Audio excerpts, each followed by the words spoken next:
네, 안녕하세요. 투자케어입니다. 오늘은 이더리움의 새로운 소식을 브리핑 드릴 예정입니다. 많은 시청 부탁드립니다. 감사합니다. 네, 브리핑 시작하기에 앞서 영상 하단 댓글 보시면 다양한 투자자들과 함께 차트 분석, 코인 시황, 주요 일정 체크, 향후 전망 등 편하게 정보를 교류할 수 있는 무료 카톡방과 텔레그램방 링크가 있으니 언제든 부담 없이 참여하셔서 유익한 정보 나눠보시면 좋을 것 같습니다.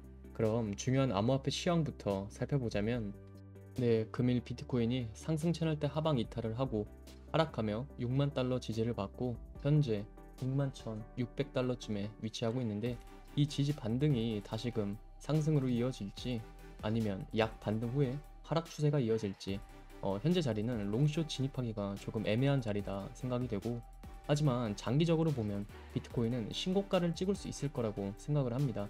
하지만 단기적으로는 언제든 크던 작던 조정은 주면서 시장은 계속 흔들면서 갈 테고 그렇게 흔들리는 동안 다른 알트코인들도 꾸준히 흔들릴 텐데 비트가 크게 하락하지 않는 한 알트들도 현재 자리에서 우상향 해주는 그림이 나올 것 같고 따라서 단기적으로는 하방의 영향이 있을 것이라고 보는 이유는 첫째로 중동 리스크죠. 중동 긴장이 고조가 되면서 미국 증시와 비트코인 등 암호화폐가 일제히 급락을 했었고 그에 비해 국제 유가와 대표적 안전자산인 금값은 급등하고 있죠. 이는 이란이 이스라엘에 약 180개의 미사일을 발사하는 등 중동에서 전운이 고조가 되고 있고 전문가들은 이스라엘이 이에 대한 보복으로 이란의 핵시설을 공격하며 양국 간 갈등이 전면적으로 치달을 수도 있다고 보고 있는데 이 경우 이란의 원유 생산이 차질을 빚을 전망이며 이렇게 된다면 원유 가격은 더더욱 상승하겠죠.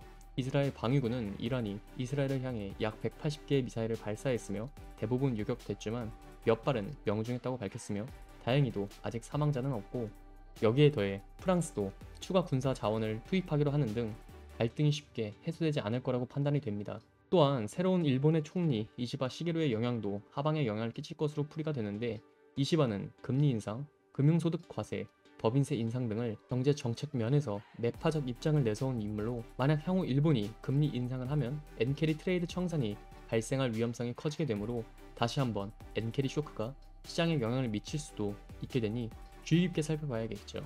하지만 장기적으로 비트코인이 우상할 것이라고 보는 관점은 변함없고 긍정적인 소식 또한 있습니다. 바로 중국의 대규모 경기 부양책인데 팬데믹 수준의 경기 부양책을 발표했죠. 중국 중앙은행인 인민은행은 이번 주 지급 준비율 0.5%포인트 인하를 통해 약 1,400억 달러 규모의 유동성을 시장에 공급할 계획이라고 밝혔고 과거 중국의 경기 부양책 발표 이후 비트코인 가격은 100% 이상 급등한 바가 있어 이번 조치 역시 비트코인 가격 상승에 장기적으로 긍정적인 영향을 미칠 것으로 예상이 되죠. 실제로 M2 통화 공급량과 글로벌 유동성 지수 증가는 비트코인 가격 가능성을 뒷받침하며 역사적으로 이러한 요인들은 자산 가격 상승을 이끌어온 게 핵심이죠. 역사적으로 유동성 확대는 비트코인 가격 상승을 뒷받침해왔으며 특히 저금리와 인플레이션 압력이 높은 시기에는 더욱 그랬고 중국의 경기 부양책과 연준의 금리 인하 등 긍정적인 거시경제 환경은 비트코인 가격 상승에 대한 기대감을 높이고 있다고 생각합니다. 기술적 지표 역시 강세를 나타내고 있어 비트코인이 새로운 최고가를 경신할 가능성은 그 어느 때보다 높고 다만 중국 경제 불안과 인플레이션 우려 등 잠재적 위험 요인도 존재한다는 점을 염두에 두고 신중을 기해야 한다는 점은 필히 염두에 두셔야 한다는 말씀 드리고 싶습니다. 그럼 이러한 소식들과 이슈들이 이더리움을 포함한 다른 암호화폐에 어떠한 영향을 미칠지 생각해 보면서 이더리움의 첫 번째 최신 이슈 살펴보자면 세계 최대 자산 운용사 블랙록에서 이더리움 현물 ETF가 비트코인 현물 ETF보다 거래량과 자본 유입에서 밀리는 상황은 쉽게 바뀌지 않을 거란 분석이 나왔습니다. 매체에 따르면 블랙록은 이더리움 현물 ETF의 거래량과 자금 유입이 비트코인 현물 ETF보다 훨씬 낮은 상황은 빠른 시간 내에 바뀌지 않을 것이며 향후에도 이더리움 관련 상품이 비트코인 관련 상품을 능가하기는 어려울 것이라고 생각한다고 말을 했는데 이 생각에는 동의합니다. 금과 은의 가치로 봤을 때도 은의 가치가 금을 뛰어넘지 못할 것이라고 생각하는 이유에서도 그렇죠. 이와 관련해 그는 대부분의 투자자들이 이더리움 투자 내러티브를 이해하기 쉽지 않다고 생각하며 이것이 블랙록이 다수 투자자를 대상으로 교육을 진행하는 이유라고 설명을 했습니다. 하지만 이더리움이 강세 주기가 돌아온다면 강력한 상승을 보일 수 있는 이유는 첫째로 프랙탈 관점입니다. 2023년 1월과 2024년 3월 사이에 이전 가격 프랙탈과의 유사성인데 2023년부터 2024년 프랙탈인 검정선은 이더리움 가격이 1,500달러에서 2,000달러 사이에서 통합된 후 3,500달러로 돌파하는 모습을 보여주었으며 현재의 가격 움직임인 빨간선은 이 초기 통합 단계와 비슷하게 진행되고 있는 게 확인이 되죠.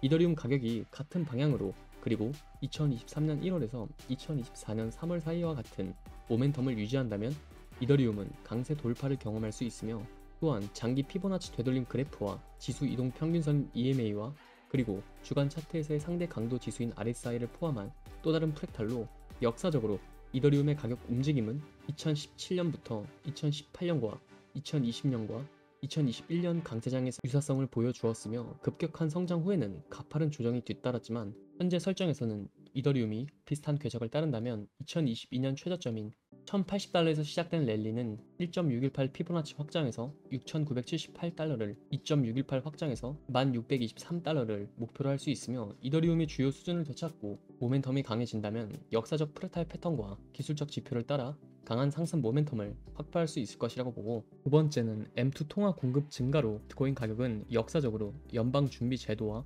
유럽중앙은행, 일본은행과 같은 주요 중앙은행들의 M2 통화 공급 증가와 함께 움직였으며 2011년에서 2020년까지 비트코인은 인플레이션 우려와 유동성 증가로 인해 M2 확장이 활발한 시기에 대규모 가격 상승을 경험했죠.